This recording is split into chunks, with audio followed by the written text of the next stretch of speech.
Janet McCormick Chatten, born in Chicago, grew up in Winnetka, Illinois. Just one of those crazy flings. One of those bells. She came into the world eager to explore it with a fierce and adventurous spirit.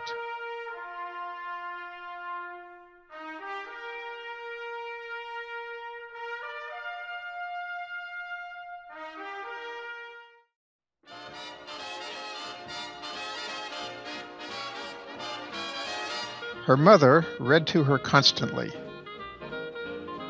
and Janet became an avid reader.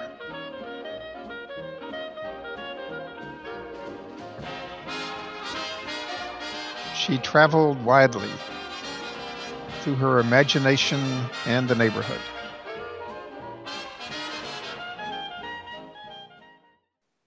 She wrote in later years, "I like the thought that our world is a school in which we face lessons to be learned. How we respond to these experiences is the real test, the means of growth and understanding." Janet came from a long line of strong women. She spent a year at the London School of Economics and bicycled through England and Europe. She had boundless enthusiasm with a keen eye for the world around her. On July 27, 1938, she wrote, "We landed in Liverpool. The city is grim and dirty, yet everything was so new that I enjoyed the strange money, the stores, the many horses with shaggy legs, the cyclists and friendly people. From the train we saw flower gardens in the yards of the meanest houses. I had not realized England was a land of gardens." She landed her job as a pioneering news editor for the Chicago Sun-Air edition. Then the dramatic events of the times called her. She got a job with the Red Cross, went to North Africa, and met Harry Boyte. She described, "I wanted to go overseas where the action was.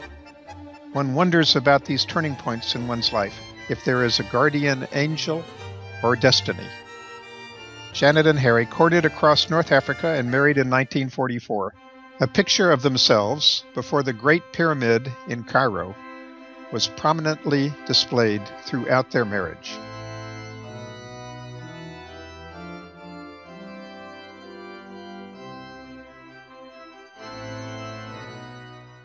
They moved to Atlanta in 1946. Harry served as manager of the Red Cross. Janet also became involved in the Red Cross community, creating a newsletter for Red Cross volunteers. Janet passed on her love of reading to their two children, Harry C. and Anne.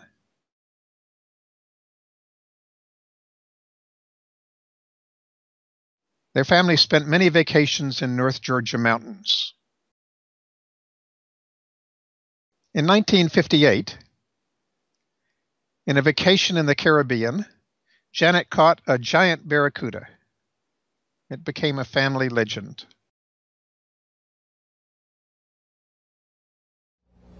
I have a dream.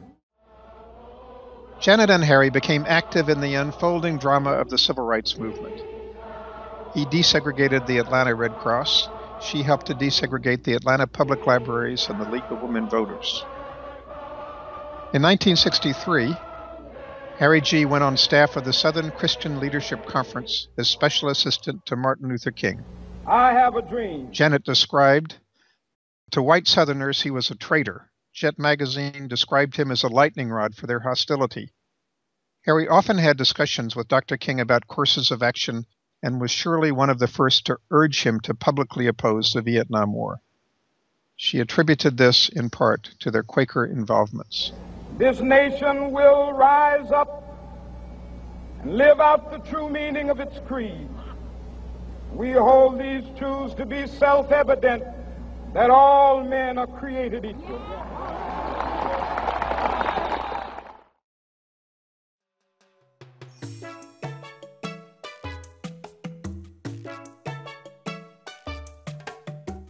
In 1969, Janet and Harry had their first grandchild, Craig. In 1972, they moved to St. John in the Virgin Islands.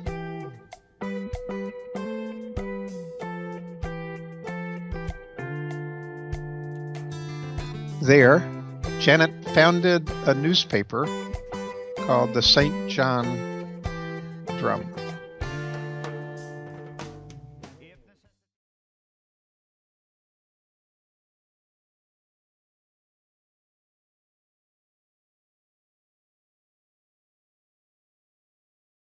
In 1976, cancer was discovered in Harry's lungs, and they returned to Atlanta.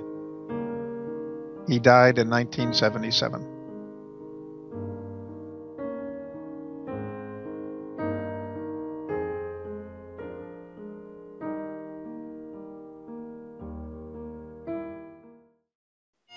Janet traveled to Scotland, where she spent time in Inverness and later with friends.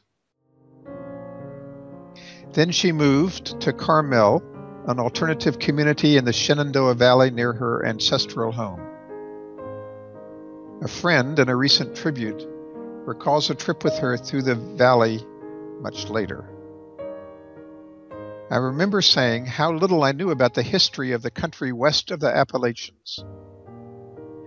Janet started to talk as if the hidden love of her life had just been found in an abandoned mine.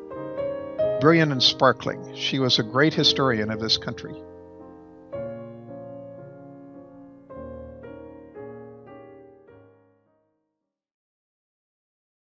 The next stage of Janet's life was spent with family and friends.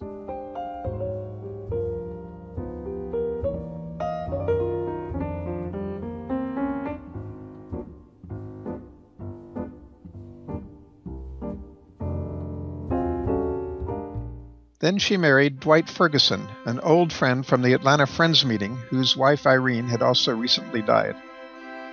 Janet had the blessings of a new family, as well as her old. Stepdaughters Audrey, Carol, Joanne, and their families.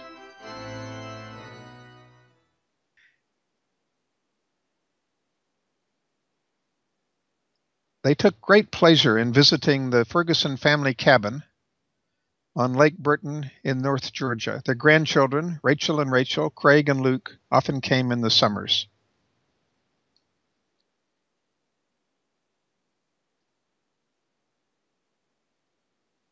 Janet and Dwight both loved to travel.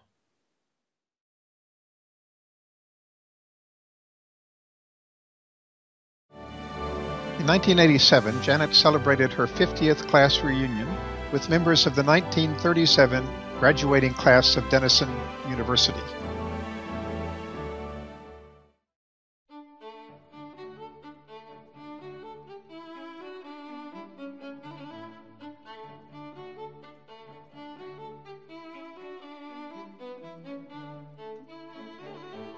Janet and Dwight moved to Highland Farms in the North Carolina mountains outside of Asheville.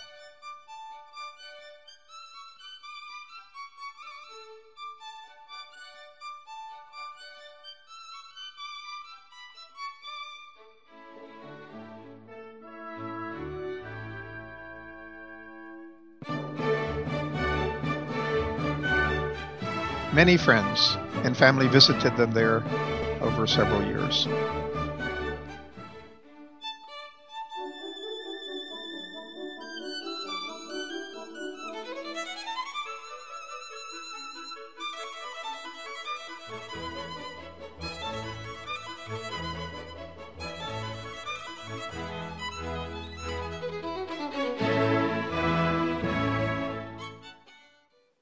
Dwight died in 1991. Janet moved back to Candler Park in Atlanta, beginning another chapter in her life. She edited one of Harry C.'s books and constantly asked him questions and gave him suggestions about his public work and political involvements.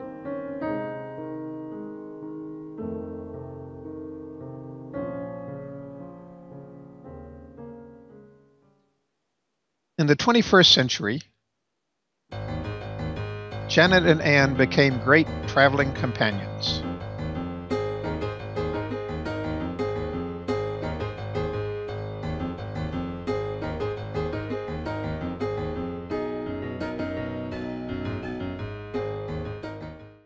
In 2003, they ventured to South Africa for Harry and Mari's wedding at the Cradle of Humankind.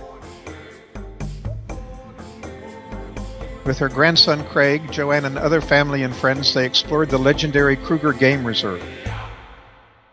The next year, 2004, Janet came to Minnesota for the wedding party of Jay, her granddaughter, previously Rachel and Sal.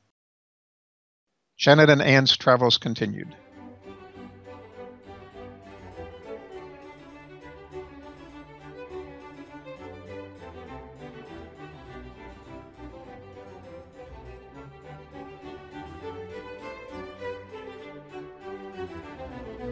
In 2005, they traveled to Oregon and Seattle.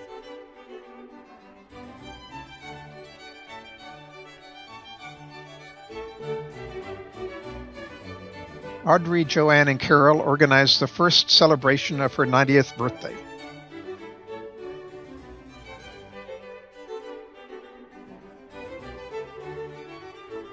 Janet and Ann found the old house of Aunt Pat's, a favorite aunt whom Janet had visited more than 70 years before. Ann and the Eastlake Commons community also organized another birthday celebration in Atlanta. That year, Janet went to the 85th birthday of Harry G's brother Jack in Charlotte.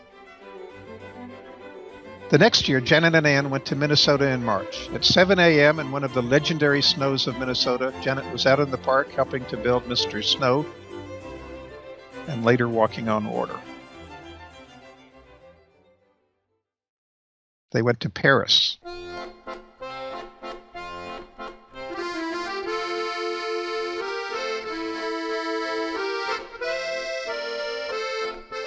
They loved the Botanical Garden in Atlanta.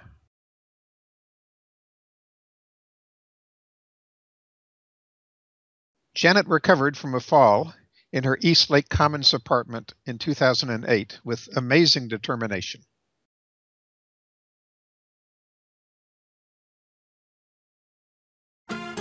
She and Ann traveled to Santa Fe. Ann tells the story of Janet scrambling up the mountain in Bandelier National Park to explore the ancient cave dwellings of the Anasazi. When she fell again in 2009, breaking her hip, Janet moved into the small community home Avondale in Tucker, Georgia. She celebrated her 95th birthday with family and friends.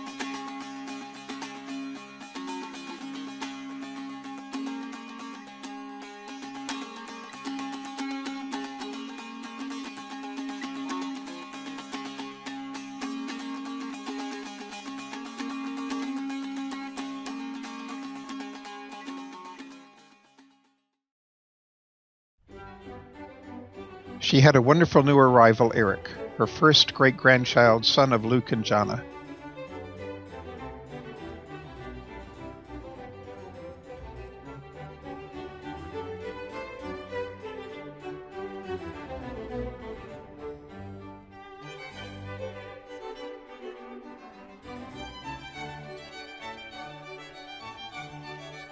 A dove became a mysterious, spiritual presence outside her room in Avondale. Her positive energy and inquisitive spirit animated the household. She continued to watch the news, follow public events, and give advice to her children. The last summer, Janet seemed to anticipate she would soon pass on to another adventure.